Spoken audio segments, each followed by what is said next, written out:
There's a lot of speculation today about what the elections on Tuesday mean for national politics, for President Obama, and for the midterms next year.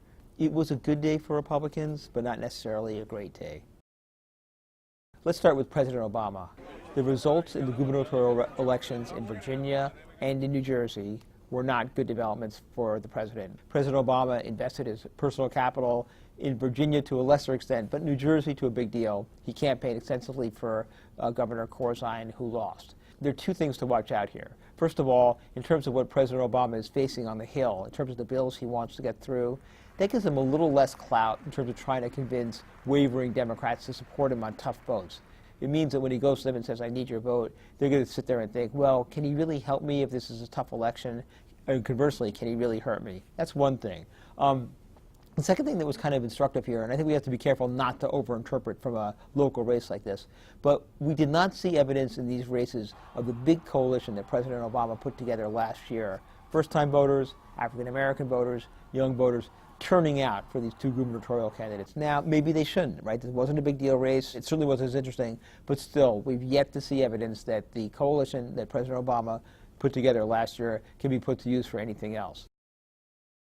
The most revealing race might have been the smallest race, a race to fill a congressional vacancy in upstate New York. This turned into a pitched battle between conservatives and Republicans over what kind of candidate the party should be running, and hence what kind of candidate the party needs to be embracing to get back into power.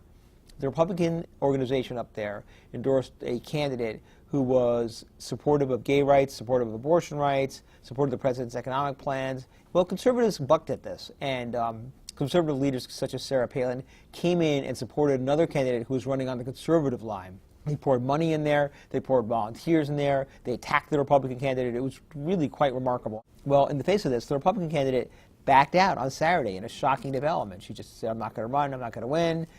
She suspended her campaign. On Tuesday night, late at night, the Democratic candidate, Bill Owens, won the race, became the first Democrat to represent that district in over 100 years. So what's interesting about that is that it's sort of a precursor of what I think the Republican Party is going to face now in terms of the debate of who is right, who controls the party, how much influence should the conservatives have in naming a nominee, how much should Republicans try to support a candidate who could appeal to more voters, which is what they were trying to do up there. The big question to me is whether we'll see these same conservative groups, Club for Growth, Sarah Palin, begin to run primaries against candidates who they think are insufficiently conservative. None of this is predictive in any way of what's going to happen next year in the midterms, but it certainly suggests some of the dynamics both parties are going to be facing as they prepare for the difficult races next year.